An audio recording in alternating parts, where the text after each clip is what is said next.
WrestleMania 3 at the Silverdome, Pontiac, Michigan.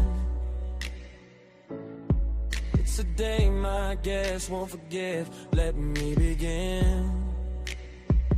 Former Intercontinental Champion of the world, Macho Man Randy Savage. And he's about to speak. Yeah, ooh yeah. Nothing means nothing, man, nothing means nothing. I'm the cream of the crop, yeah, nothing's stopping. Cards stacked against me, but I rise to the top. Macho madness, yeah, I'll never stop. Justifiably in a position I'd rather not be, but the cream will rise, ooh yeah, just wait and see. Macho madness got more to offer than President Jack Tunney knows. Let me say it out loud, let me point, let it show. The Macho Man is not happy with your decision. I am the cream of the World Wrestling Federation. That's my mission, Mean Gene Okerlund. You know it's true, I'm the cream, the crop. Nobody does it better than I do. Hey! Nothing means nothing, man, nothing means nothing. I'm the cream of the crop, yeah, nothing's stopping. Cards stacked against me, but I rise to the top. Macho madness, yeah, I'll never stop. Do I blame Jack Tunney for Ricky Steamboat today? Yeah, I do. Outside interference got in my way. In my moment of glory, now I'm living a nightmare. But I am the cream, yeah, the world heavyweight belt. I swear, Hulk Hogan, hear me. I am the cream, on balance, off balance. I'm better than your dream. Talking to everyone in the WF. President Tunney, I'm coming. Nothing can suppress. Elizabeth's on the outside, does she interfere in matches? Zero, nothing, pure athlete, perfect catches. I've been maligned from the top to the bottom, you see. But they can't handle the Macho Man, Randy Savage, the cream of the crop. That nothing means nothing, man, nothing means nothing. I'm the cream of the crop, yeah, nothing stopping. Cards stacked against me, but I rise to the top. Macho madness, yeah, I'll never stop. Nobody does it better, nobody comes close. I am the cream of the crop, the most, the boast, the Macho Man Randy Savage, forever on top. Macho madness, yeah, I'll never stop on my way. Nothing's gonna stop me. The cream of the crop, you know it, baby. The Macho Man Randy Savage, yeah.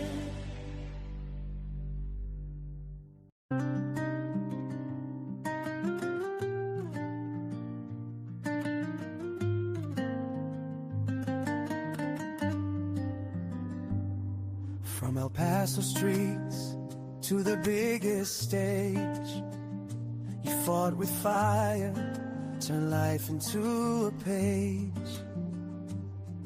Every move you made, every smile, every fight, show the world your heart, your spirit burning bright. The highs and the lows, you dance through them all. From heel to hero, answering the call. You made us laugh, you made us believe that even in struggle we could achieve. Viva la raza, your spirit lives on. Every move, every chant, every song. In the ring you showed us how to fight, with love, with pride and all your might. Viva la raza, you'll never fade. Latino heat, your legacy's made. We feel your fire, we see your truth. Eddie Guerrero, we salute you. From light sheet, steel to the moments that shine. You broke the rules, but stayed one of a kind. Every slam, every pin, every high flying feat.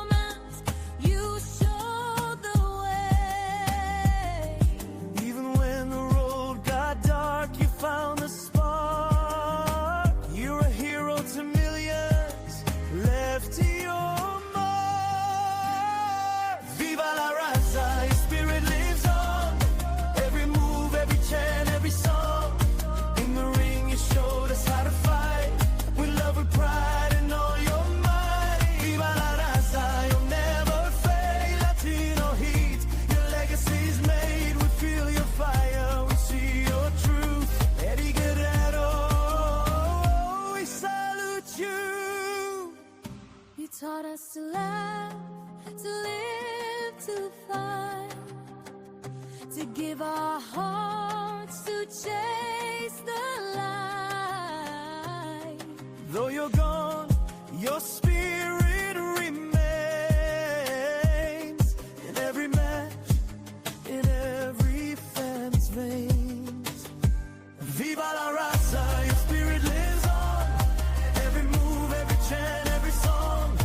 In the ring you showed us how to fight, with love, with pride, and all your might. Viva la raza, you'll never fade. Latino heat, your legacy's made. We feel your fire, we see your truth.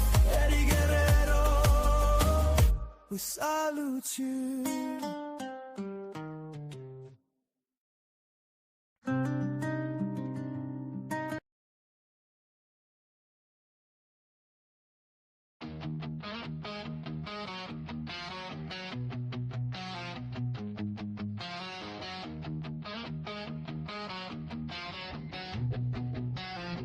I walked in circles, lost inside the night, searching for a voice, a whisper in the flight.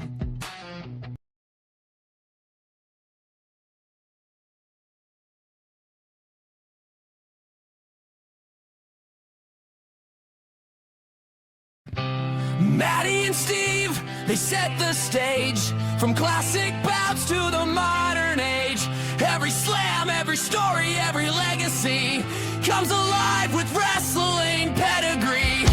So tune on in, the spotlight's bright, the ring is ready on this podcast night. It's wrestling pedigree.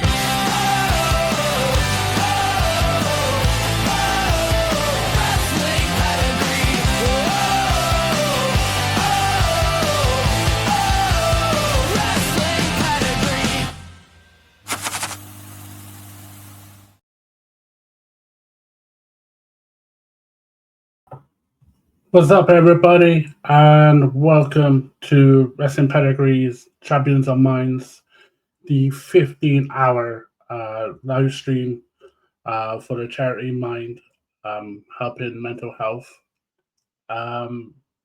This charity is very, very important to me, and I thought, seeing as I have this platform, I thought it would be a really good idea to do it.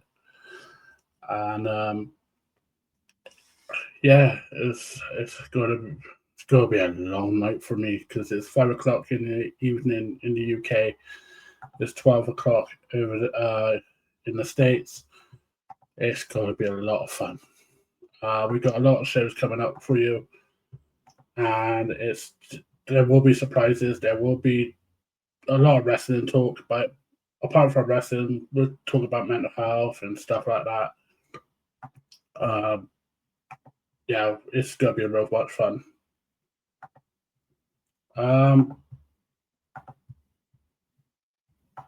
If you are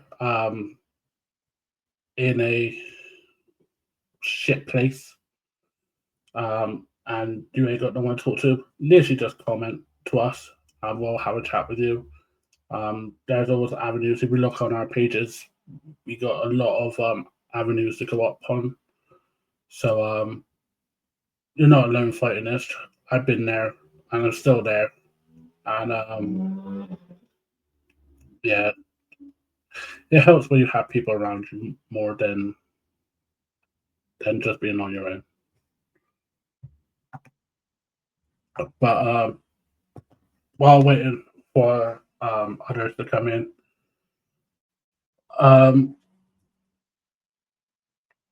this gonna be long. I mean, it's already saying 10 minutes, and I've already been on here for 2 minutes, and my nerves are literally like that. We will be doing 2 shows of Wrestling Pedigree. The Ross Report will be on later on. We'll be doing trivia, wrestling questions, and we will try to do some surprises and just talk wrestling. I will be doing a watch along with AEW Collision, and we'll just be kicking, chilling, and causing trouble. I think Twitch is a bit nervous. We're first time on Twitch tonight, and I think the modders are already nervous about us because I have a tendency to swear and speak my mind, and I think they're already a bit worried. Also, while the wait stream was on, you heard a couple of music. I kind of got a bit creative last night and created some of the music. Wrote the lyrics, but obviously no one don't want to hear me sing. So I think that's the only AI I ever probably use. But yeah, I thought it was good music. There will be more. So when I have to take breaks because mine told me to.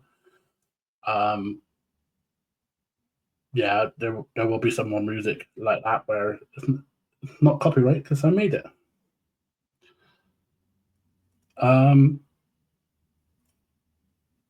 Last night's we'll also be talking about last night's SmackDown, which controversial SmackDown last night. Also, like I said, we got Collision coming up. The reason there's a massive reason why this is during growing up, I had within family it was a good childhood, but in other ways outside of family, I suffered from abuse, and put it back in the hit my mind. Never thought of it. Just blocked it. Never. I don't want to do it. From 6 years old to 12 years old, for 6 years, I put all that abuse in the back of my head. And then in the UK here, years and years ago, Jimmy Savile was found to be abusing anything left, right, and center, and just reading the victim stories came out, touched me, and then I spoke to my wife and I told her what happened to me when I was 6 to 12, a neighbor of mine, and I thought opening up would be, yes, it's free, but opening up was the first stage. And a lot of shit came after that. I couldn't handle it. I was drinking. I was going out, pissing it up, partying, ignoring my responsibilities. And my mother passed away about 4 months after I got married. And that just added onto it, and I was down a dark spiral. And to this day, I still am, but I'm with a lot of help. So my wife suggested I go to doctors, and doctors suggested mine and other charities. But with mine, I spoke to them. They were very understanding, and they literally listened to my story, listened to what was in my head. I had therapy, still have therapy today, but if it wasn't for them, we won't be here. And same with my wife. If I didn't have my wife, I wouldn't be here. And thank God she suggested that I do this. But yeah, so all that pain, I'm getting better. Obviously, everybody has dark days. I mean, in Bristol, we have a big, massive bridge, and I walked on that, and I thought just jump in off it a couple of times back in the day. But now I'm mentally getting there. Still have still have dark days, but if it ain't for the charities that help us, like mine, like Tom, and like others in the UK and the US and all around the world, no one would be here. So, um, hooray! Uh, yeah. So that's my story on that. If you see in the right hand corner, um, there is a QR code. If you scan that QR code, it'll take you to the Just Giving site. It's I know times are hard at the moment, everywhere in the world. Even if it's just $1, £1, it goes a long way, and definitely definitely anything you could give will be amazing. And talking of amazing, is the king himself, Aw, thanks, the Matt. last general manager of MWL, Steve Hawkins. How are you, sir? I'm doing pretty good, Maddie. It's a little earlier than we're used to. I know, and we got two shows tonight. I know. um, how you been anyway? Because we haven't been on for 2 weeks as we had I got ill, so we had a 2 week break. This is technically our season 2 premiere. Hey, yeah, I like that. So how are you? I'm doing okay. Been really busy. Um, work stuff, family stuff, life Yeah, stuff. that's true. Um, as this so our first show we'll be talking about Kurt Angle, and obviously it's someone that we both admire. But before we start off, obviously this is for mental health for mind. Um what does mental health mean to you and that kind of structure? Well, shit's about to get really, really, really real. Okay. Um, I've already spilled my story. well, my second marriage was an abusive marriage. Um, and I know anybody that's watching this, they haven't heard this story, but Maddie, you haven't heard this story either. Mhm. Um, so I was in an abusive relationship, both physically, mentally, emotionally. Um, it took an absolutely horrible toll on my mental health. Um, to the point where when I finally left, I had all the mental health problems you could think of. I was borderline suicidal. I had PTSD. Um, that there are still certain things that will trigger an emotional health response. Um, and things like mind, um, or here in the U.S. there are plenty of other other therapists and things like that help out. Um, Guys, mental health is nothing to fuck with. If you're going through a tough time, you need to talk to somebody about it, because that's what got me through. And I know plenty of my friends have been in similar situations where things in their life, losing a parent, losing a loved one, seeing something that just triggered them. They needed to talk to somebody about it. So yeah, I know the stigma. I it's always been, oh, guys need to just tough it out. That's not the way it is. You know, if you tough it out, then you're just going to be making things harder on yourself. You're going to make things harder on those around you. If you're able to talk to somebody about what's going on, that is going to make all the difference in the world. Absolutely.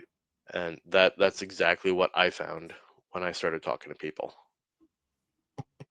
Absolutely. And I found that out also. Thank you for that, dude. That was awesome. That's a great share. Shall we do something more fun now? Yeah, let's do something more fun. Let's do something more fun. Let's talk about a bold badass. Oh, would that be would that have anything to do with 3 eyes? Oh yes, I think it'll be some of. I think one of them's intelligence. And integrity and I forgot. intensity. Oh, there we Oh go. my! Oh yeah, we're talking about the real American hero, Kurt Angle. Absolutely. And while doing research for Kurt over the past couple of 2 weeks, I found out some stuff that I didn't really know. And I'm sure it's things that I don't know. I'm going to be completely honest. The past couple of weeks, I've been so busy, I haven't been able to really sit down and research. So everything that I'm doing today, guys, is going to go right off the top of my head. That's normal then. That's normal. That is just. But no offense, this show's like that anyway. Yeah. Yeah. So Kurt Angle. Oh, and Maddie froze. We don't like it when Maddie freezes. Knock, knock, knock. Maddie. Yeah. Yeah, there he is. That's the first one. I'm waiting for more for that tonight.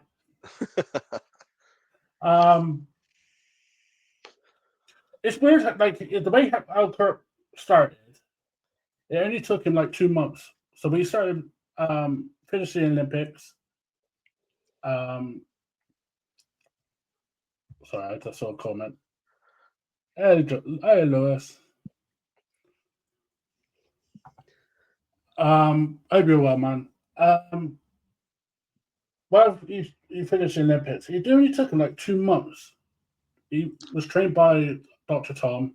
Yep. And then straight into that, he got put into, I think, he was put in, I know it's a local wrestling show. The Developmental Territory, the World Wrestling Alliance, which I think is near over your way. It was. I don't think it still exists. No? I know Fred Sparta started it in 96. But I know that I think they have wrestlers like Sandow and Kenny Dystra come out of there also. Yep. So it's not a bad lineup, really. Kurt Angle and Dystra, which we see Dystra every week, being the worst security guard ever. But if you get trained by Dr. Tom, we hear the stories about Dr. Tom all the time. They say the two brothers, Tom and Bruce, if you had to shoot one of them, it would have been Bruce. Yeah. And as much as we all love Bruce. Well, I don't know if you saw what JBL said on what used to be Bruce's podcast. He's like the podcast killer, Bruce is. He was on there, then he couldn't do it anymore, so JBL replaced him. Then he goes on Cody's, and then Cody hasn't done a podcast in like 2-3 weeks. So Bruce is the podcast killer at the moment. I mean, you get legend killers, then you got podcast killers. Well, then let's not get Bruce on here. If we are doing our final show, we will badger him to get him on for at least 2 minutes and then make him do a lot of impressions and tell him to fuck off. As long as before he signs off, he says, "I love you," and then we can fade to black. Yes. I do admit, and I think a lot of people who know, like you and that, know me on the prediction show, MWL. When I've had a drink and I do a drunken promo for the week, I go full brother love. You do. even where I'm not a fan of Boston, I really, really fucking hate Boston just because I'm a New York fan. Um, but yeah, fuck Boston. So what was your first match that you've seen Kurt then? Because obviously, what was your first appearance, first time you saw Kurt? Oh God, I can't even remember. That was what, 90, 97, 98? He debuted. I got it here. He made his TV debut in November 1999 at Survivor 90, Series, where he defeated underrated because I know backstage. He was all that, but Sean Stasiak, he defeated, but he remained undefeated until the Rumble, which we'll talk about later on. But there is a thing where this is one of the things that I did not know. The months before his debut, he had a dark match at Shotgun Saturday against Owen Hart 2 weeks before Owen's death. I heard about that. I did not know about that. Can you imagine? I looked everywhere on the internet for the last 2 weeks to find if any Tom, Dick, and Harry has that video. And no one has it apart from in the warehouse in WWE. And even WWE has said, "Oh, we can't find it." Bullshit. Yeah. They found the Bret Hart one. Like when Bret Hart tape, but surely they could find that.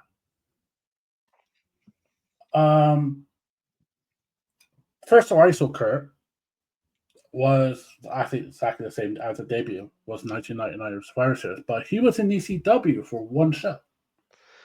Yes. Do you know what I mean? Do you know the story? I do know the story. I know afterward he said, "No, this isn't going to be for me," because he hadn't been exposed to the hardcore part of wrestling. He knew nothing about ECW. He just knew, oh, they work closely with the WWE or WWF at that time. Yeah. Well, they work closely with Vince. Well, Fitz was paying the money. Oh yeah. So I'll go down there. I'll see what I think, and afterwards he's like, "Yeah, no, I can't get down with this. I'm out." So I heard the story that Shane Douglas, which is another Pittsburgh lad with him, invited Angle to attend the ECW event. Oh, what was it? High Incident. It was High Incident. He gave an in-ring interview and provided guest commentary during a match with Taz versus Lil Guido, which is Nunzio to others. I think it was Raven and Sandman had a match, and then beat up Sandman, and then Stevie Richards and Blue Meanie, God bless the Blue Meanie, took Sandman on a cross, which I watched the Rise and Fall of ECW, which is an amazing documentary, by the way, to watch. Sandman made that itself. So put Sandman on there, and obviously the crowd was dead. They were like, holy shit. And Kurt, being a Christian and very religious at that incident, said, if you show any images of me on there, you guys are gone. I'm going to sue. I don't want no part of that. Yep. And then that's the only time he's been in ECW. And then I think 10 years later, he was in ECW. Yeah. Not only that, he was the WWE ECW champion. Yes.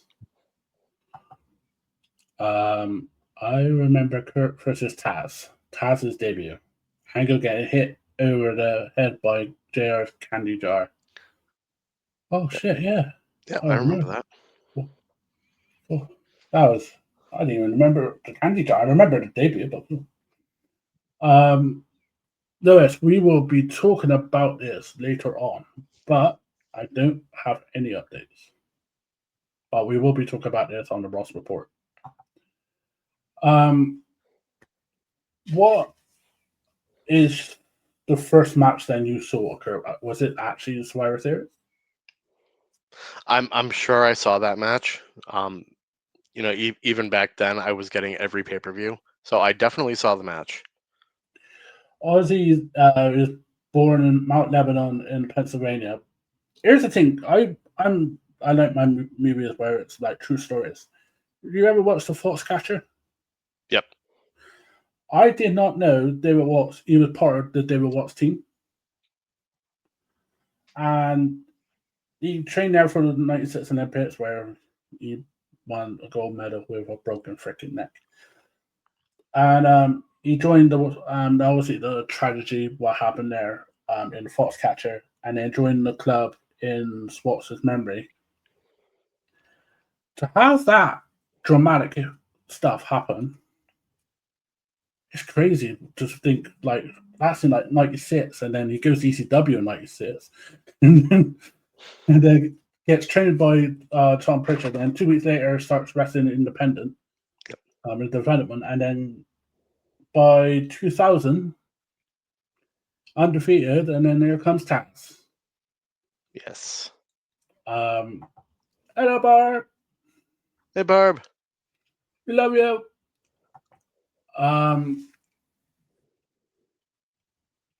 What was your take on the Taz's debut? Because I loved the debut. I'm a big ECW mark, so I loved it. Well, same with me. I was huge in ECW. I was huge, especially into Taz. Calling him the human suplex machine was exactly what he was. He could turn anything into a suplex, and it was amazing. I loved Taz. So being able to see him come in against Kurt Angle, who was already starting to get established, I was like, wow, this is going to be a hell of a match. And of course, it was. First one. Number one. Guys, we're also going to keep track of how many monsters Maddie has throughout the day. Oh, trust me, God. Seeing as like it's all right for you because when this is done in 15 hours, it's about 3 o'clock in the morning your time, where she'll be asleep. And I don't know if you got work tomorrow. No. Well, you're lucky son of a bitch. You get a lion.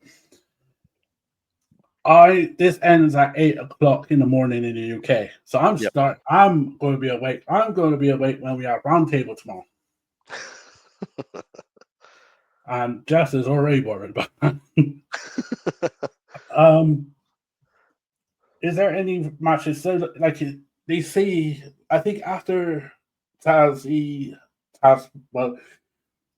they claims Taz's submission was illegal, wasn't it? Yes.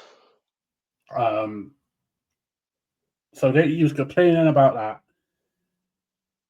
Then in the following month, I think it was No Way Out. He captured 2 weeks before No Way Out, he captured the European title. Yep. On the SmackDown, and then he captured the IC title at No Way Out 2000. Do you remember much of the WrestleMania match? Which I love the match very much. WrestleMania match? Are you talking about WrestleMania 17? No, I'm on about his first year because it's legendary first rookie year, WrestleMania 2000, because they will not say 16. Yep. Yes. Yeah. Yeah, roundtable should be interesting, guys. If you think Maddie has a foul mouth when he's awake, just wait until he's exhausted.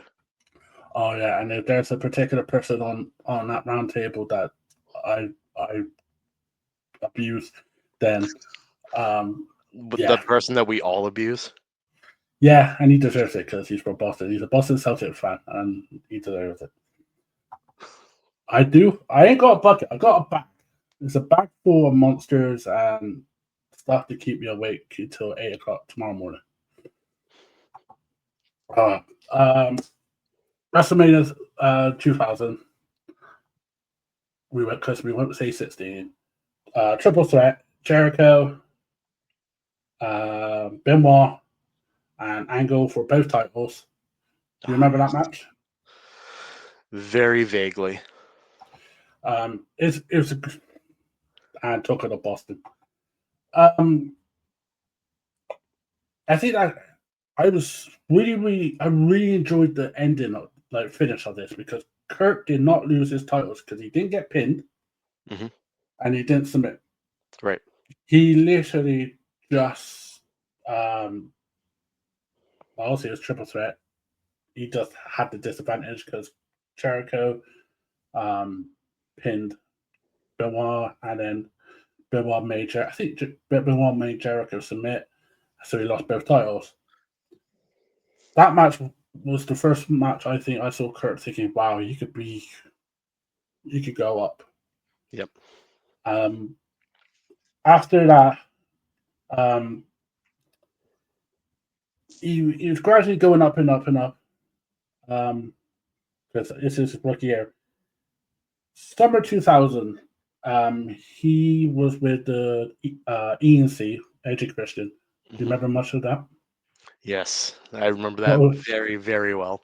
What was your take on the incredible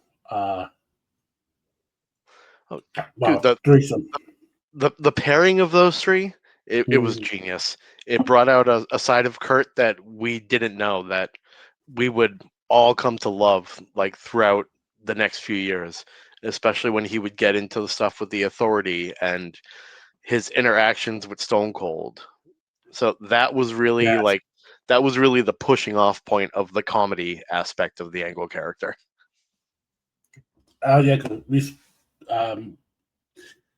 He was so cringe. That's the word. It's a cringe behavior. It was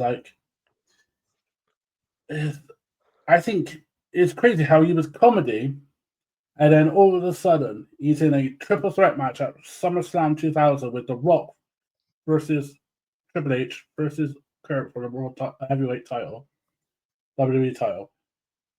And he has a concussion in that match because he got knocked out. I think it's when Triple H is doing a pedigree on the table, on the announcer's table. Yeah. And it gave way. And then obviously it knocked Kurt out. He went to the back, and then I think Triple H, I heard the story is that Triple H was guided him through the whole match. 2 months later, Kurt wins the WWE title, thanks to Rikishi, against The Rock. What was your first reaction to Kurt winning the title back then? Damn, this is going to be the first of many. Yes. Because at that point, he was so good, so over, and that he could do no wrong at that point. Oh no, he couldn't. He absolutely couldn't. Obviously, 2001 was a crazy year. He survived the Hell in a Cell 6-man at Armageddon. Yep. He survived Triple H at Royal Rumble. He survived Austin out on a Raw for the title, but unfortunately lost to Rock at No Way Out 2001, which thank God, because WWE have one of the best main events in the best WrestleMania ever, in my opinion. Obviously, do you agree? You agree that's the best WrestleMania? Yeah, I'd say that's the best WrestleMania. It's the best card, I think. Yeah, from top to bottom, you can literally watch it and not get bored.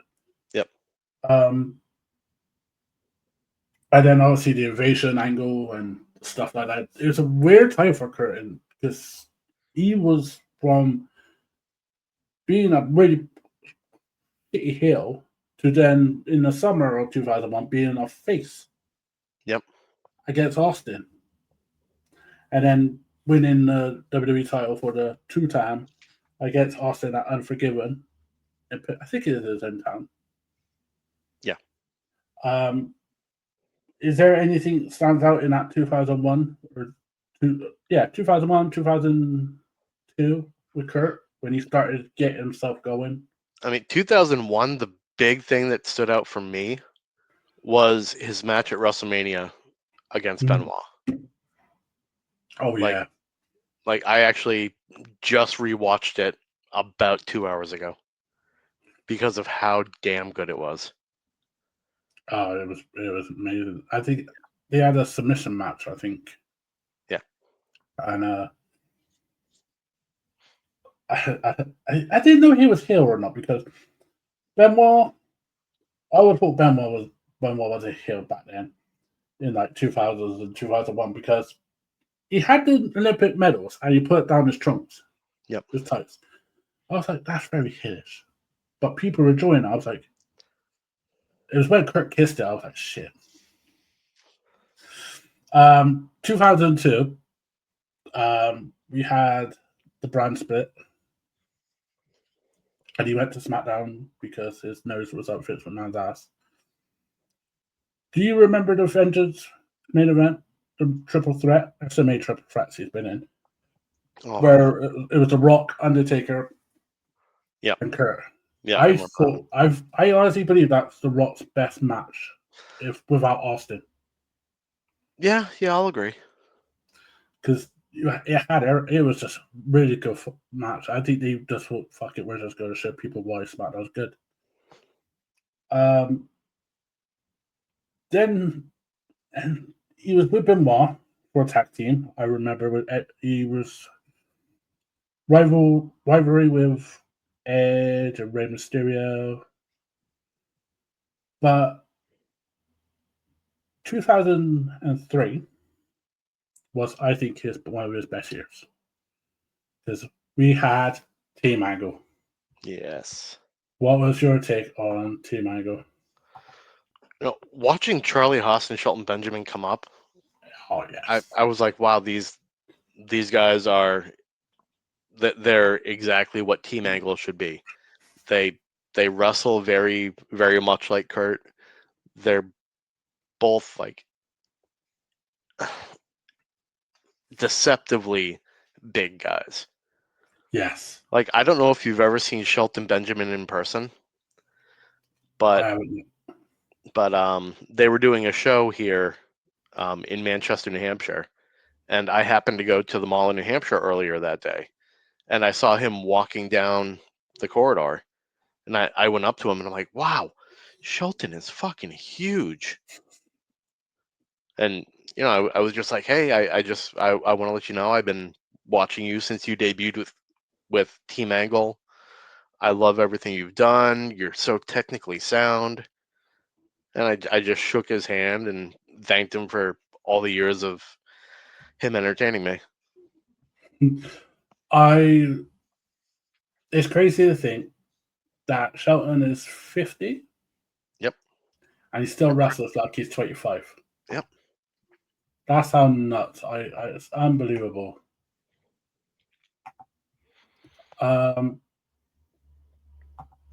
What's your take on Charlie Haas?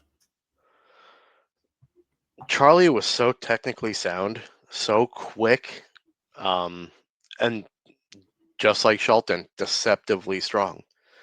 But coming from that amateur background, a lot of those amateur wrestlers are deceptively strong because they're so lean, but they have lean muscle. It's not just lean and nothing. Do you obviously I seen, I think it was OVW, I seen the Haas brothers. Yep. Charlie and Russ. Yeah, and I was like, wow, I think it was going to be those two going up to Team Angle if Russ didn't pass. Yep. But Shelton Benjamin obviously traded with Brock Lesnar, and they were friends then. But 2003, you had Team Angle, and you had the rivalry with Brock. Yep. Now, why I say this was Kurt's best year, because he was more ruthless, as it was a ruthless aggression era. Yes. More ruthless. He was half a heel on that year and half a face the other. Yep. And the Team Angle segments were just awesome. And the match in 2003, I think it was September. September the 18th, 2003. A 60-minute Iron Man match on a SmackDown. Yes. And I was pissed off because I hate adverts. But this was an amazing match. And they do have it somewhere where there's no adverts and you can watch the whole entirety of it. Oh, they have to have it on The on Vault, Peacock here in the US. Oh, yes. Or the Vault if they're not there. It's just an amazing match, though. I love that match. And like I said, that whole year, like they headlined WrestleMania 19, which was a really good WrestleMania. I mean, you had Jericho and versus Shawn. We won't talk about Triple H and Booker, but like I said, 2003 was good. 2004 was a bit weird because I think he was a general manager for some reason because of the injuries. Yeah, I don't really remember that. Yeah, it was. So obviously, 2004, the late great Eddie Guerrero was champion. So I think he was pissed off with that. So they had a little rivalry. So I think when Heyman left, Kurt took over, and he was just crap general manager there. But throughout that, you had great matches with Eddie, and I think it was Cena also.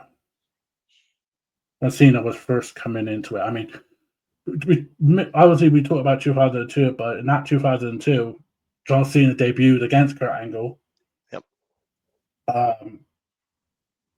So in those like 2 years, 2003, 2004, any memories that stand out for you? 2003, 2004.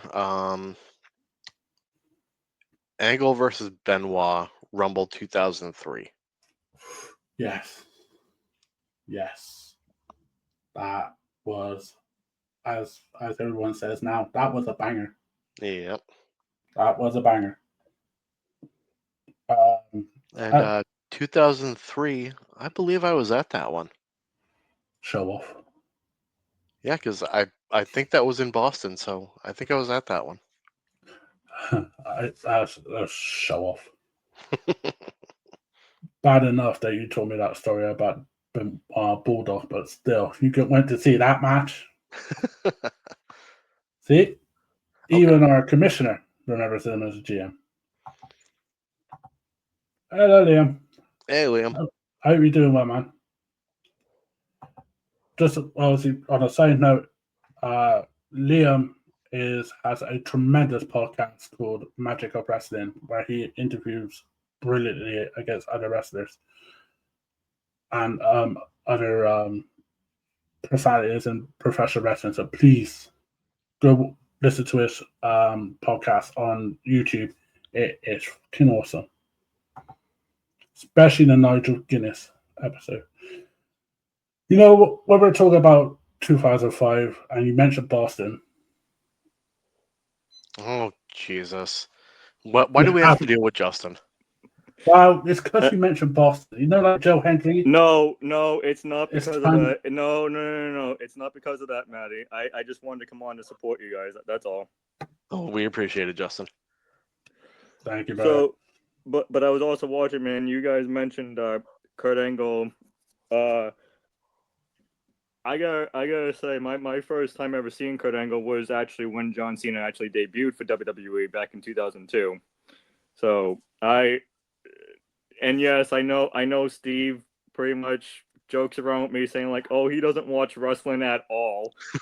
You don't. No, I'll confirm. I don't watch AEW anymore, and I barely watch NXT, but I do watch WWE stuff mainly now with the John Cena retirement tour. But Maddie, I gotta agree with you. Kurt Angle as GM kind of sucked ass. It must be because Steve couldn't even remember it, and he was in I it. remember Kurt Angle as GM. Oh, I hate you, John Cena. I hate everything that you stand for as United States champion. Eddie Guerrero, you're an illegal citizen here, and you shouldn't be WWE champion. Like, okay. I remember that. That's just mainly saying like Ross is an illegal Lakers fan, Matty is an illegal Knicks fan. Thanks. I mean, in fairness, Matty is an illegal Yankees fan. I mean, he'll keep saying that he has more championships than any of us. So, but how many of you won in this millennium? Yeah. Hey, don't feel bad, Matty. The Mets haven't won any in this millennium either. No, listen, I'm really glad I'm doing this live stream now and not a week ago watching the World Series because that was just crazy. Yeah, and hey, I know people don't watch Bases Loaded mostly, but last night, or my NFL prediction shows, but yesterday I did an NFL prediction show, and Maddie commented on the video, and I basically said like, because we were talking about the Cowboys defensive endman that passed away due to suicide, like it, and I'm gonna say this now on Wrestling Pedigree. If anybody is struggling with something like if you're going through like a depression or anything, just get help and please don't take your life because that kid passed away way too soon. Absolutely, and I mean I think he did I think he had a touchdown, didn't he, on Sunday? He had a touchdown off of Kyler Murray, yes. So yeah, his first and only career touchdown. It's it could have the highest of highs and still will do the lowest, but there's if you look on our pages and even if you're watching this now and you're feeling like you're alone, just message one of us, message the page. I will definitely we'll talk to you, we'll help you out because everybody deserves help. Yep.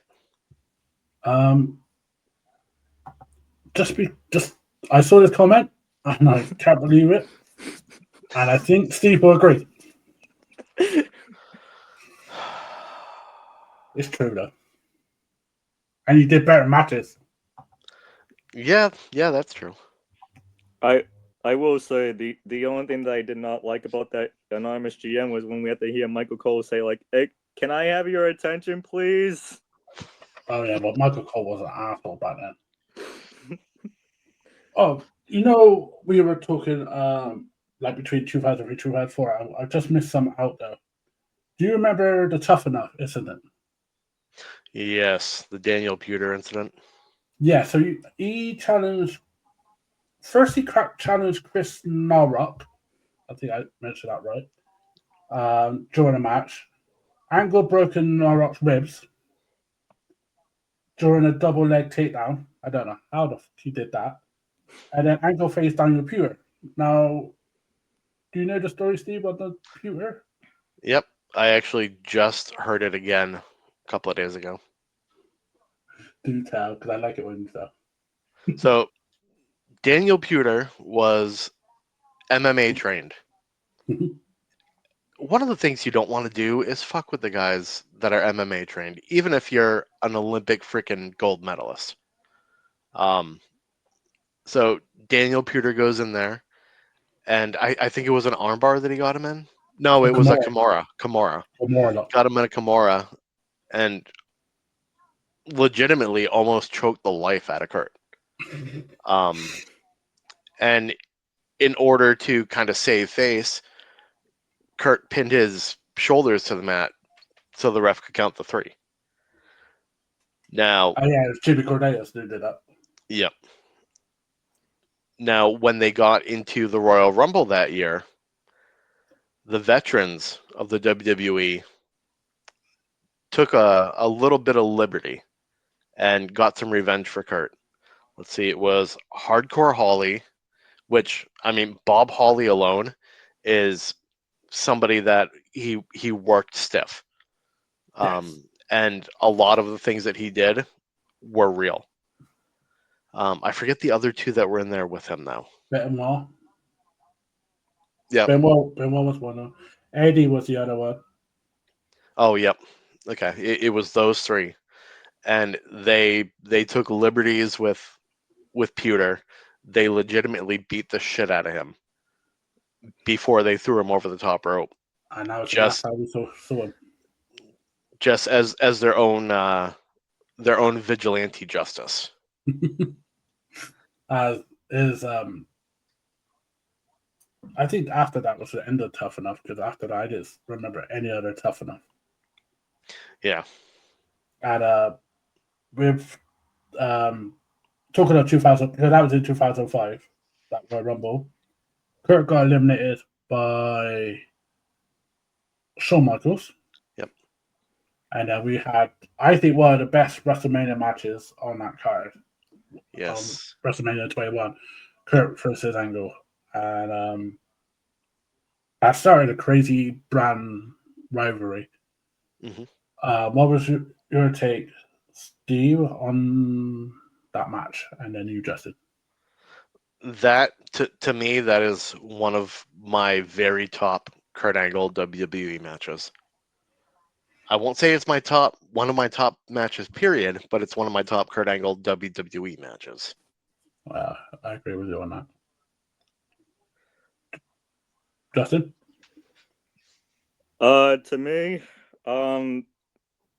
yeah, I really enjoyed. I think that feud between Kurt Angle and Shawn Michaels was absolutely fantastic, and I think besides the Raw and SmackDown main events of that card, I think that kind of like stole the show for between Kurt Angle and Shawn Michaels. So, yeah, I give Angle and Michaels kudos for working together on that show. Oh, absolutely. After that, they had that Vengeance match. And then they had I think it was 1-1. So one of them won't beat each other then in Vengeance match. And then they had a 1 hour, what's that, half hour Iron Man? Yep. At a Raw reunion kind of show. And then Kurt was a badass heel there because he hated the "you suck" chants because he used to get beat. He was with Sean Davari as a manager because the Muhammad Hassan character got unfortunately shit in the water. And he was having great matches all that 2005, but you could tell the injuries was getting to him because as soon as 2006 came in, he had a new attitude. He was kicking ass. Yep. And I think it was Monday. Was it No Way Out? Him versus Undertaker. Yes. 2006, No Way Out? I want to say yes because I was at the WrestleMania 22. There's Kurt, Orton, Ray, a tremendous triple threat. Do you remember how much of Kurt you saw? Like, Christ, he's like, especially 2006.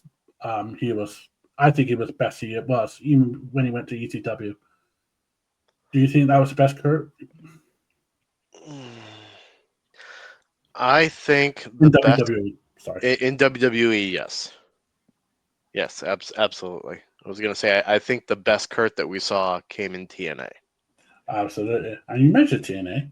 Yeah, Maddie, you're right. The main event of No Way Out 2006 was Kurt Angle versus The Undertaker for the World Heavyweight Championship. Was because I think it was Undertaker, Mark Henry at WrestleMania. Yep. in a casket match, and then Mhm. yeah, I mean that's when Kurt was. Was it Batista that had to drop the title? They did a stupid. It was Batista that relinquished the championship, yes, because he got injured in that steel cage match when Mark Henry destroyed him. And then they had a battle royal, as they do, because nobody does it like Mr. Faken. Hey, that plus he was getting sick and tired of losing to John Cena every single chance that he got for the WWE Championship. That's true. That's definitely true. But he was doing matches. I think his rivalry when he was in ECW against Randy Orton was really good. But I think in August 2005, he went to Vince. He said, "I'm popping pills. I'm in pain. Release me, or I'm going to do something stupid." I think it was something similar to that. And lo and behold, I think I got the date wrong, but October the 19th, 2006 was Angle's. No, sorry, August 2006. So 2 months later, because of 90 days or 60 days they had release. He debuted the 19th of October 2006 on TNA. Do you remember the debut? I don't remember that debut. I remember his match at Genesis, his debut match Against Joe. against Joe. Do you remember his debut? Did you watch any TNA back then, Justin? Oh, yeah. Trust me. I know I don't watch TNA now, but back in 2006, I used to watch a lot of TNA. They have. Do you remember the roster they had in 2006? AJ Styles, Kurt Angle, Samoa Joe, Jeff Hardy. America Most Wanted. Yep. LAX. The Machine Guns. Yep. Yes. See, I'm not trying to bash TNA now, but TNA back then was the best roster. People say I'm probably gonna get some shit now because we're live on X, which I know a lot of people follow me. Oh yeah. Hi Twitter. I know a lot of AEW fans I follow and they follow me. They say AEW, I think 2022 was the best roster day ever. A lot of them say that. I honestly think TNA roster 2005 to 2008 was the best roster. Yep. Excluding Attitude Era. Yeah. Yep. I mean, even the women had time. Gail Kim, ODB. The beautiful people. The beautiful, yeah.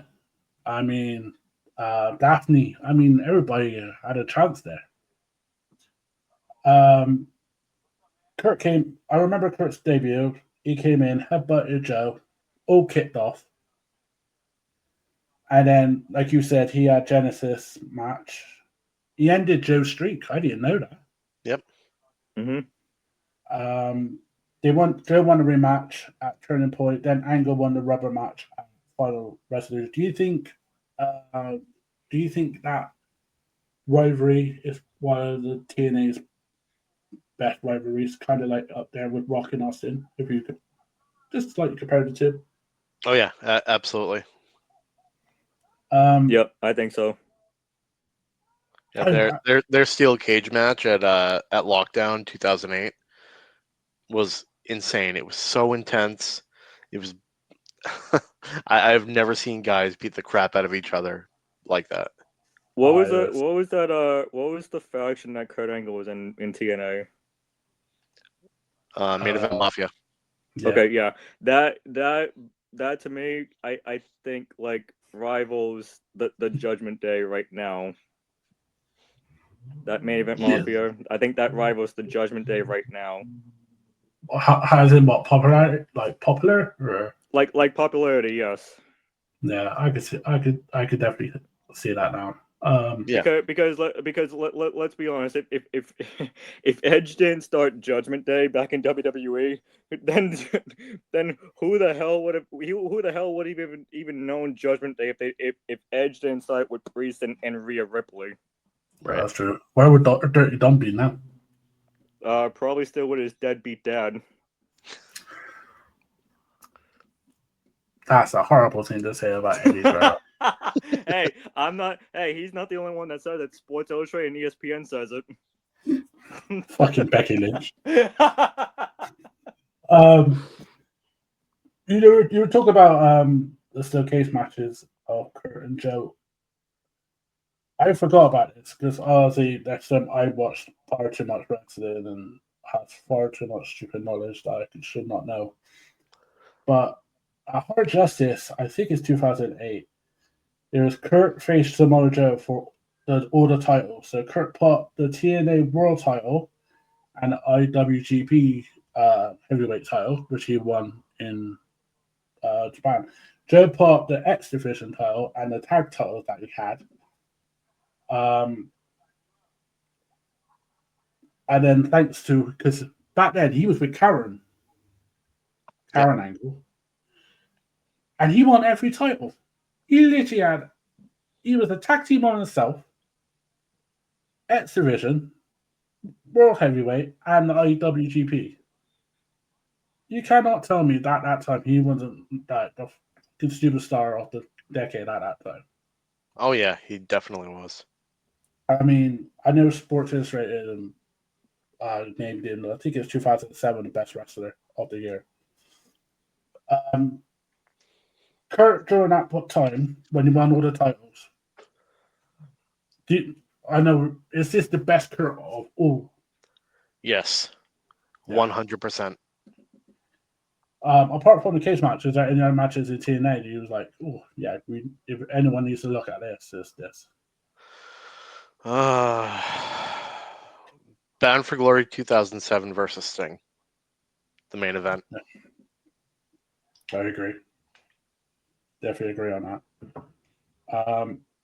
Or even his matches against Jeff Jarrett. That's personal. Yeah, with their real life personal rivalry, with Karen leaving Kurt to go to Jeff. They were such professionals and able to work together, and it was amazing. That was, and they put on such great matches. Yep. Yes. Yeah. I mean, tell you what man Kurt is and Jeff. Yep. That, even though shit went on them back, they still did business, and I wish some of that in today's wrestling could do it, but obviously not. Liam mentioned when I mentioned Nigel McGuinness, he is an awesome guy. 2009, he had an epic feud with Nigel McGuinness. Do you remember the name of Nigel McGuinness's character back then? Desmond Wolfe. My God, he was a prick back then, wasn't he? Yes. It was a really good rivalry. I thought it was really, really good. Yeah. I think 2009, I think he had rivalries with Desmond Wolfe, AJ Styles, with the Flair gimmick, by the way. AJ Styles, do you remember that? And Mr. Anderson, which was, he was an asshole. 2011, obviously, had the rivalry with Jarrett and Mrs. New Jarrett. I did not know this. Do you know what happened September 2014? He's still in TNA. But do you know what he tried to do with WWE? Nope. I only found this out because I read this book and that. Angle reached out to WWE for a return. 2014. So this is really good wrestling at the time. For a WWE return, but was rejected by Vince. And I think September 2014, we just had, unfortunately, the end of the Yes Movement. We got the Shit Authority, and we got Seth Rollins being an asshole, and then we had them having Roman down our throats and stuff like that. Ugh, this, Imagine Kurt coming back then, Jeez. because he was still ready to go. Yeah. He's a bit injured, but he could have handled them lot back then. We could have had a Bray Wyatt versus Kurt. Oh. I think one of these days we're gonna have to do a Bray Wyatt episode. Oh yes. I think we should in the future episodes for season 2 do a whole TNA from 2005 to 2007 and get Boldy Locks back on, because I think Justin will enjoy that also. This is some wrestling you can actually remember. yeah, Steve. By the way, this is not the only time that you're going to see me on Wrestling Pedigree. When you guys do the John Cena episode, I'll be back. Okay, I'm down with it. I think everybody wants to come on for the John Cena episode. 2017, Kurt returned to WWE As a general manager, right? as a general manager. Yep. It was a weird introduction. Do you remember Vince saying, "Here's your general manager," and there was no music? Yep. And then it was like, "Oh fuck this! Here's Kurt Angle." Now, I will say this. I think his general manager on Raw was a lot better on SmackDown. Yes. However, you're just coming off the Authority. You're just coming off, I think it's weekly celebrity guests. I think you remember this, Steve. Yep. Weekly guests. Yep. Oh, including Bob Barker. Yeah. And Shaq and all that. Yep. And Seth Green. Yep. Seth. I like the celebrities that actually did something. Like, God bless him. And we're talking about this for mental health. Ricky Hatton, who unfortunately took his life and was going through some unfortunate stuff. He was on Raw and he knocked Chavo Guerrero the fuck out. Yep. He was brilliant and he was great in Manchester. But when we were talking about Kurt, do you remember the weird storylines he had as a general manager? He had a couple. I kind of blocked that that era of WWE out. Just to let you know, it's bonfire night weekend in the UK. So if you hear banging, don't worry. I am in UK. It's not guns. It's just fireworks. If I was in US, then it'd be a bit different. But it's literally just fireworks. If you're in the US. Well, dear friends, we had a show once, and on a round table, and Justin heard, "Is that gunshot?" Yeah. I mean, the car backfired, but you guys think it's a gunshot over there. Now, the worst storyline he had with Jason Jordan. Oh, yeah. Oh, yes. That storyline should have got shot. Yep. This legitimate son. I would have just put Chad Gable then instead of Jason Jordan. Yeah. But they put a rocket behind Jason, didn't they? When you were saying worst storylines, the first thing that came to my mind, John Cena versus Roman Reigns. Oh yeah. Mm. He was green back then, Roman. Yep. I think it was his lines, isn't it? The one thing I do remember from that promo that Kurt Angle was in the ring for was hey, these people say I suck, but they say the same thing about him. Yeah. At least we love the guy in the funny colors. Yep. He had his first match in WWE 11 years after he left, where he wrestled with Rollins. Ronda Rousey? No, Rollins and Ambrose. Do you remember? Oh, that's right. Yeah, Reigns got ill. Kurt wrestled, and Kurt replaced him against Strowman, Kane, Miz, Sheamus, and Cesaro in a TLC match. Oh, that's right. Yep. No offense, Sheamus and Cesaro as a tag team was my favorite back then in the 10s. Yeah. In the late 10s, because they were just I They're swear like a he bar. better he better move on in this tournament this coming Monday. I swear, Sheamus. He if not, then what's the point of having? Yeah. Exactly. It was. I remember the TLC match. I rewatched it on Netflix here, in the UK, and I thought it was brilliant. It was for Kurt to come out 11 years in the TLC match took some bumps, and then him coming out in a Shield gear was brilliant. Then he teamed up with Mrs. Ronda Rousey at WrestleMania 34 against Stephanie and Triple H with that build up. What was your take on that match, Steve? I thought it was really well done. I thought it showed what Ronda could really do. Unfortunately, as Ronda progressed in her character, we started to hit her more and more. If she had just stayed with the character that she was in when she first debuted in WWE, I think we'd have absolutely no problems with her. Oh, absolutely. But then, see, she showed up at WrestleMania 31 with The Rock. I think it was Fast 6. Fast 6? Yeah, No, the Fast, Fast and Furious. Fast 7. Fast 7. Yeah. Fast 7. Because that was the Ronda with the Sheik, like the boy, and she's having a fight with Michelle Rodriguez. Mm-hmm. So yeah, and then obviously, a couple of years later during this match, I agree with Steve. Like slowly, I was like, and then she kept shooting.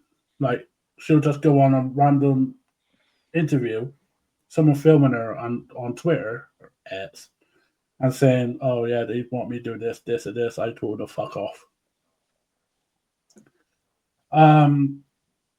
Do you remember the match the year after that in WrestleMania that he had? His final match. Oh, his match against Corbin? Yes. Yeah. And who did he want to end it? He wanted John Cena. I know we're like 2-3 weeks before Justin misses his idol, but wouldn't it be awesome? Six weeks actually. Oh, okay. Well, it'll be the last Raw in a couple of weeks. Right, this Monday, yeah. Well, no, not this Monday. Then following Monday because it'll be in NYC. Okay, but I was a better place to end your Raw career. Okay, but I was talking about his final Raw in Boston, but I didn't know you were talking about New York City. So yeah, so New York is better than Boston. Yeah, no. Continue though. Yeah. I like how the French Canadian just rolls his eyes. Yeah, he wanted Cena, but Vince said no because he's a dick. And then Angle lost to Corbin, which didn't help Corbin at all.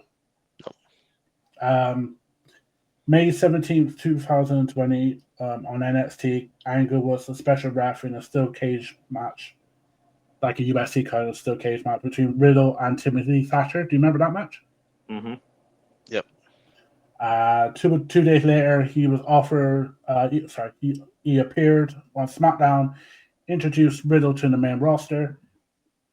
There's something I didn't know. He rejected a new deal to be Riddle manager to focus on his health. Do you imagine if he was the manager of Matt Riddle? I think that would have pushed Riddle to the moon. Yeah, but it would. And I think Matt Riddle's attitude back then was better than it is now. Yep. And I think he would, like you say, he would definitely have been pushed to the moon. After that, he left to focus on his health, and now he owns part of the Real American Freestyle, which I enjoy watching. Yeah, I actually haven't seen it yet. It's some good shit. I mean, it is really good. In 2025 in July this year, and he's a sports analyst on that. So Kurt has done. He's had semi-pies in it. He's done New Japan, and I think he beat Brock at one point or for the New Japan title. In the IWGP title in 2006, I think he beat Brock there. I think you're right. So he's done so much in his career, and he's still doing podcasts and shows and meet and greets everywhere. But I think I know where you were going for when you said like missing my idol. Like I think you were mentioning like, could you imagine if Kurt Angle was the final, even though he can't go anymore? Could you? I think you were gonna say, could you imagine if in Washington D.C. it would be Cena versus Angle as a final opponent? I think I knew where you were going with that. Yeah. Obviously, his health is like his body is a bit like Cena's, can't go much longer. Yeah. But just to have him being a special referee would have been awesome. Oh, that yeah. I say that, but the special guest for next week on SmackDown, here comes Kurt Angle. So throughout the whole career, is there anything, Steve, you want like your final analysis on Kurt and what he meant from your perspective to wrestling? I mean, Kurt was highly entertaining, especially when he got more into his comedy gimmick. Mhm. He was a real wrestler. Like growing up in the 80s and 90s, I was a huge Bret Hart fan. That's a match that I would have loved to have seen, was Bret Hart versus Kurt Angle. 18, wasn't it? But WrestleMania 18? There was supposed to have been, there was two against each other. Was it something like that? Yeah, that's what they had talked about, and that's a match that I would have killed to have seen. Oh yeah. Technical wrestling has always been my favorite, and Kurt for his time, he was the technical wrestler, and I wish that I wish that we could have Kurt back in WWE as a wrestler right now. I know he's no spring chicken, but I think even if he was able to go one more match, I would pay good money to see it. Oh yeah, definitely. I still want to see that video of him versus versus Owen. Yep. I just want someone just to go deep in the dark web and find it. What about you, Justin? What was your final analysis? Your final take on Kurt Angle? So I will say I think his rivalries with John Cena, Shawn Michaels, Brock Lesnar, all that, I think that was like one of his main goals and main like takeaways in his career in WWE. And then back in TNA, his rivalries with Sting and Jeff Jarrett were good. And he does you know what? He does 4 belts Angle better than 13 belts Monet. I knew it seems going to mention that. But I knew. But to end it like this, and then I'll hop off here and then let you guys continue on with your show. I agree with Steve. If Kurt Angle could have gone one more time, then I think we would have loved it. But we all know that just like John in 6 weeks, his body can't take it anymore after this. So it was best for him to retire when he did, instead of like going into like his 60s. I mean, I know he's not in the 60s yet, but close to his 50s, and be like, well, I broke down, I tore my ACL, and I can't wrestle anymore. So I think it's best that he did that while he could, and not be like John Cena, where he's like, okay, I'm gonna retire now, bye. Absolutely. Kurt, I mean, I see growing up watching Kurt and seeing the stuff that he's done, the great matches. I think if you looked at every month that Kurt Angle was wrestling professionally after his debut, you can find one really good match that you will not get bored of. If you look each month of his career, That's how good he was. That you will find one good match where you will not get bored, you feel entertained, you watch a really good match, technical wrestling, like you said, Steve, and that is a unique thing. And I think only a few wrestlers could do that.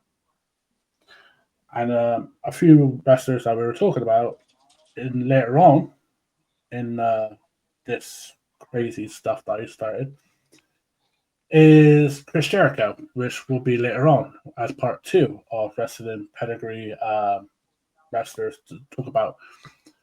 I think that'll be like in a couple hours, isn't it, Steve? Yeah, I'm not sure when I'm going to hop back on, but it'll be in a while. It will be in a while. He needs a chill. I need to recover from the puppy. Yeah. Yeah, so we have Chris Jericho in the next, in probably about 7 o'clock your time. Yeah, somewhere between 5 and 7. Between 5 and 7. And we'll have everything else going on. We have like the Ross report and all that stuff later on. So I know Justin might pop up on the Ross report. Nope. That's a hard pass. Nope. And one night with Rod's on Roundtable is enough for me. Thank you very much. No disrespect to Rod, because he does a lot. He does a lot of good knowledge for the sport of wrestling. So you just don't like Laker fans, we know.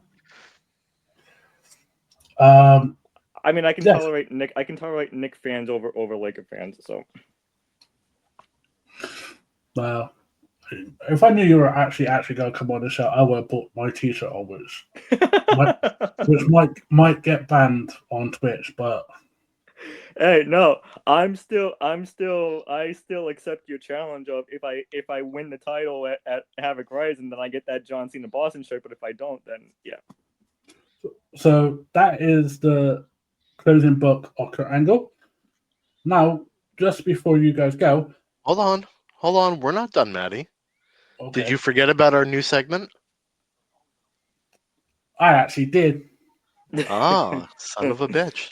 I know. Well, I had a lot of planned for it tonight, so go on, sir. Yeah. I know. It's coming to me. I got to guess a particular wrestler that you have in mind. Yes. So, guys, with a nod to one of my favorite podcasters, Santi Zap, they do. I'm not oiling up. But they do a Guess the Wrestler. You get 60 seconds to guess the wrestler that I'm thinking of. Yeah, that's it. So, Maddie, if you wouldn't mind covering your eyes for a second so I can show them who this is.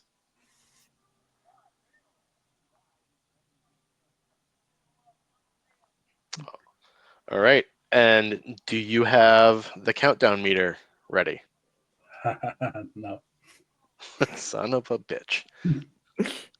You know what?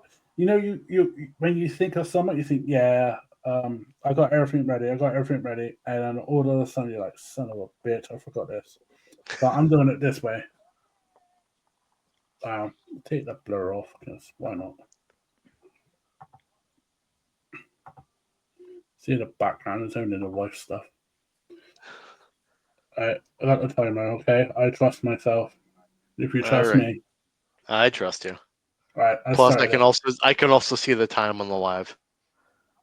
All right, go ahead. Is he a world champion? No. Former world champion. Son of a bitch. WWE? Yes. TNA? No.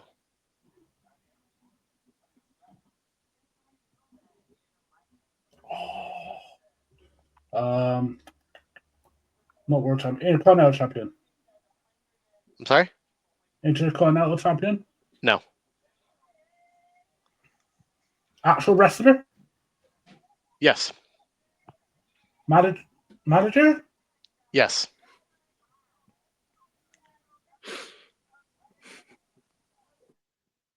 Has he managed Mohammed Hassan? No. Yeah, I am really bad at this.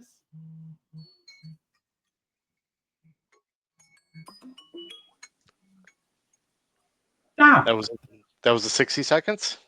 That was yeah. 60 seconds. Yep. One quick one. Used to be a manager. All right. Final guess.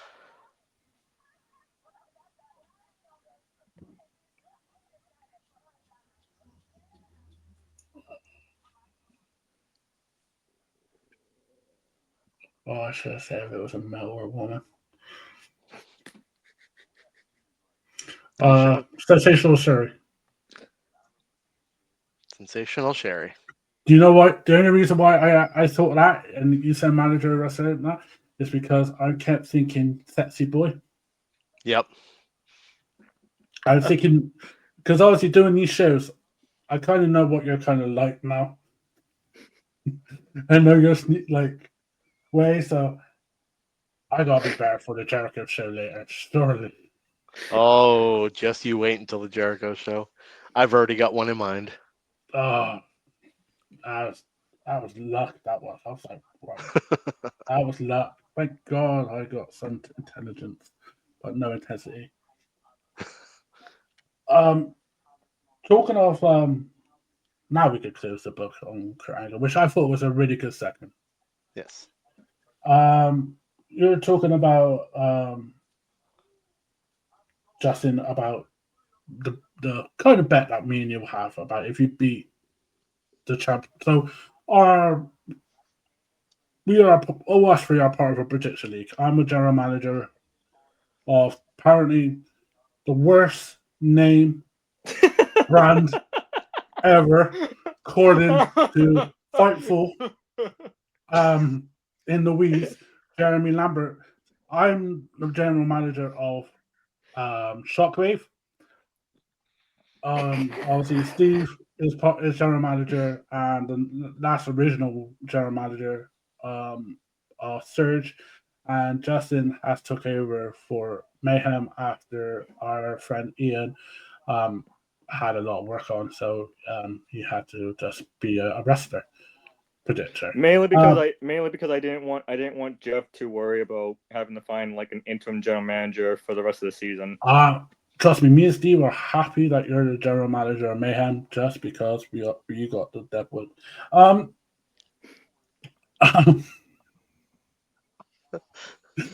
You know what? We're like 1 hour and 34 minutes into this, and I'm already caused so much trouble. Oh dear, I'm gonna be so fucked by fucking 2 o'clock in the morning. So we made a bet, me and Justin. So I'm the general manager, and he's part of my brand. He's got He's a number one contender for the world title of Shockwave on December the 13th, which is we're predicting it at Havoc Rising in Boston. Yes. Now I said if he wins the title, I will buy him the Boston Cena last time now. However, if I lose, I don't get it. You don't get it, and you don't get a title. And obviously, us three spoke in the chat about previous things today, which I don't know if it's announced yet. Ish. Can I announce his match that he has with a particular person, because the other person has replaced the person that I got to do a show with later? Sure. So, we obviously do a lot of predictions. So our next pay-per-view is War Games. War Games, yep. And Justin's character is against the character of Rox, who you'll see later on. Mm-hmm.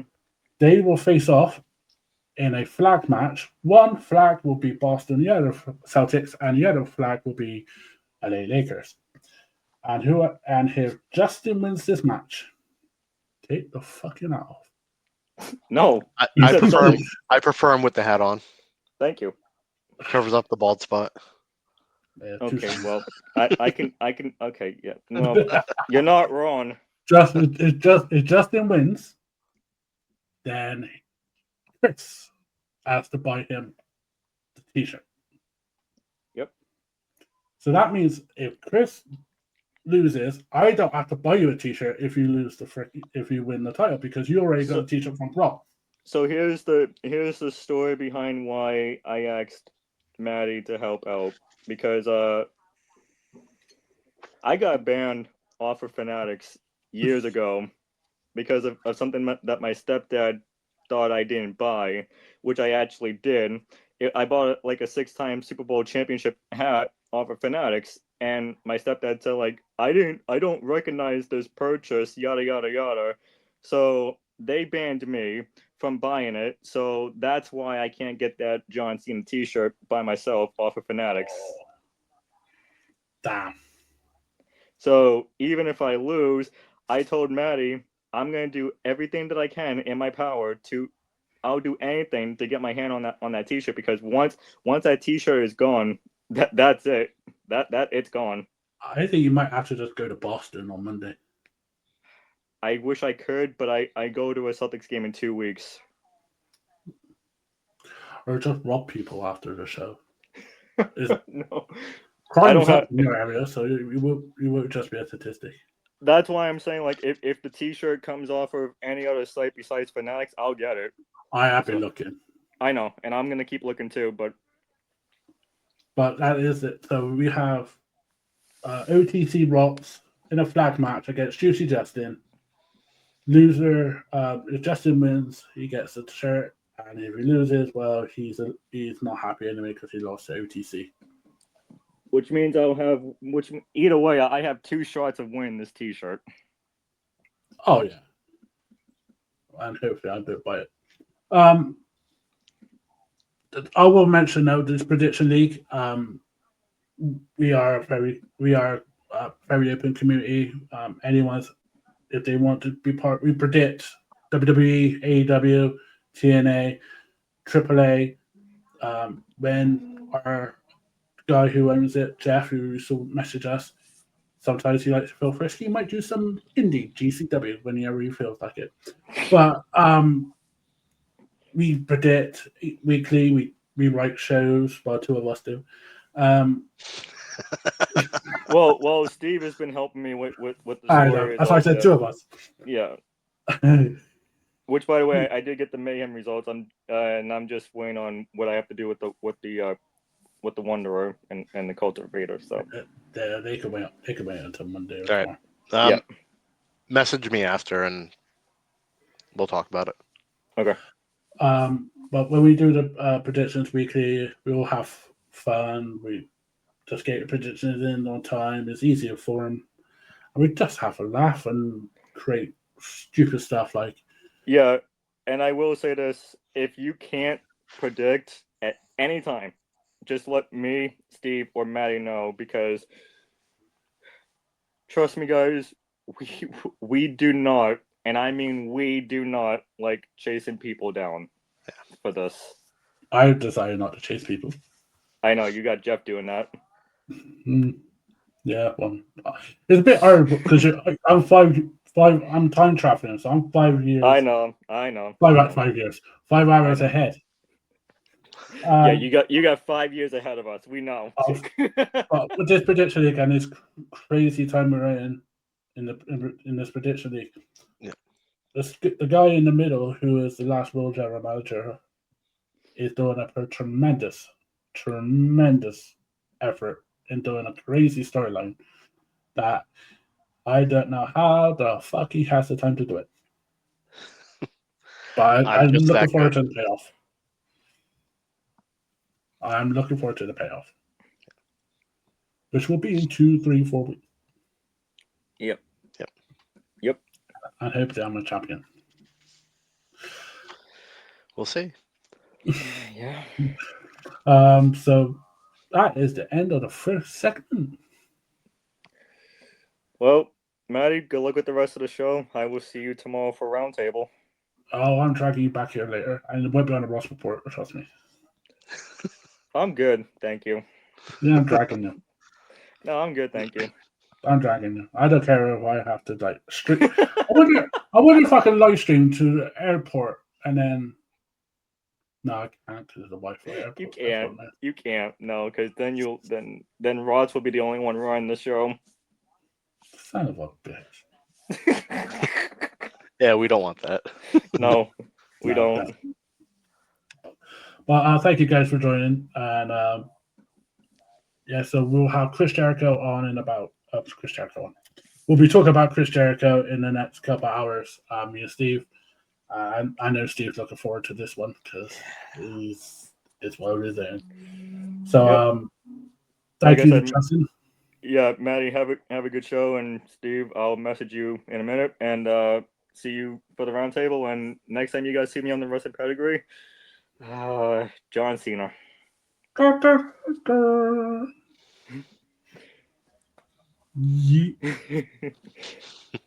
All right. Cheers, Justin. Fuck Boston. There you go. Right in before we go on. Go right there before we go. Also, before you go, we got obviously the Jericho show in a couple hours. Next week's episode, we're back next weekend. We are doing Eddie. Yes. As it will be 20 years since his untimely death. Yep. So we'll be doing that next weekend, which I think it'll be a really fun episode because both of us watched WCW, ECW, and also WWE. So I think that will be a really fun episode, quite like the Kurt Angle and the Jericho. These guys, technical wrestlers, fun wrestlers, comedy wrestlers, and just all-rounders. Yeah. So I really look forward to it. And I'll give you some peace, sir. All right. I will see you in a few hours for Chris Jericho. Okay, dokie. You got the where it is, the invite, so just click on that again. Gotcha. Thank you. Have a good time. All right.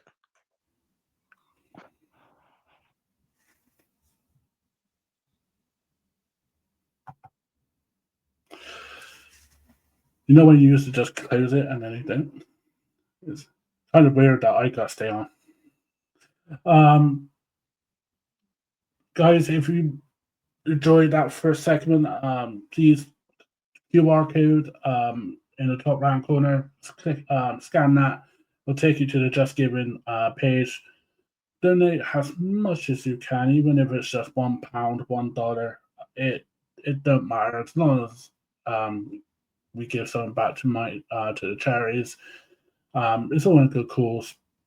I wouldn't do this otherwise because these guys are tremendous, and every mental health show is just awesome.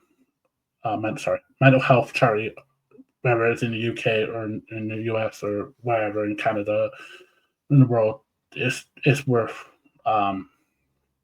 definitely worth donating to. I am going to be going away for at least 2-3 minutes for a break, just because I've been in front of the computer for a while. So I'll be back in about 3 minutes. While I'm away, there will be some music I created, so enjoy that, and I won't be long.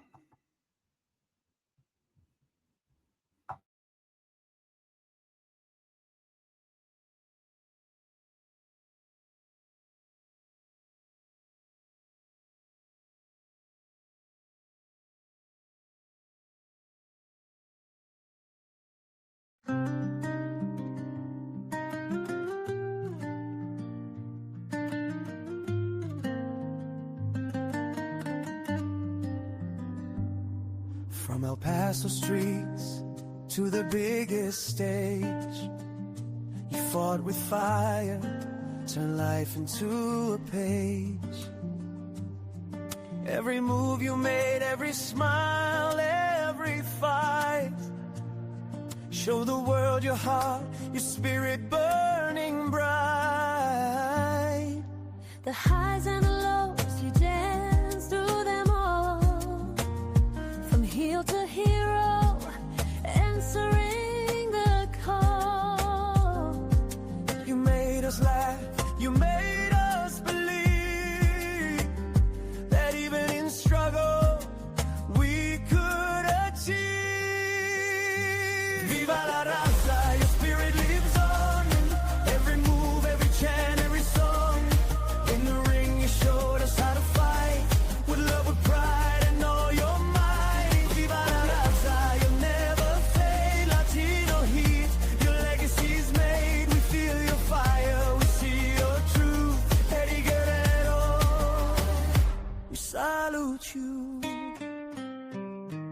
From lights you steal to the moments that shine. You broke the rules, but stayed one of a kind.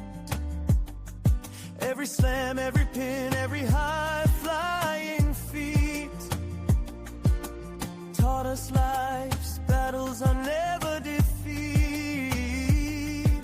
Your laughter, your mischief, your heart on display. In the toughest moments, you showed the way.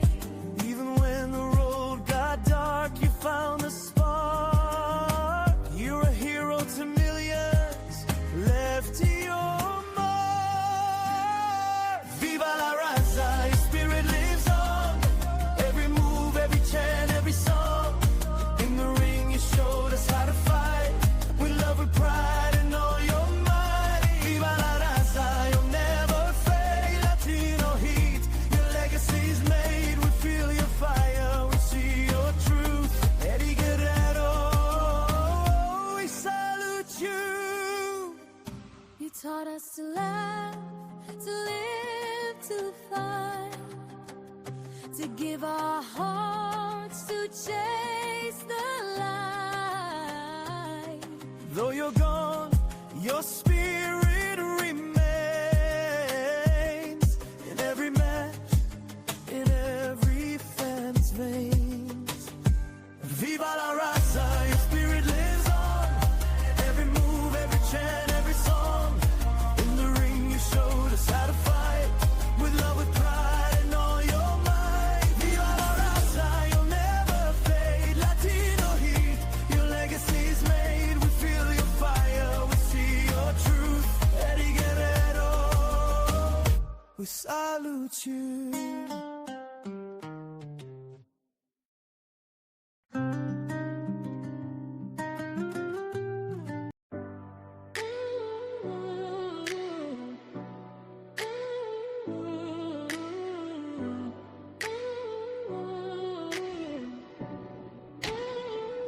WrestleMania 3 at the Silverdome, Pontiac, Michigan.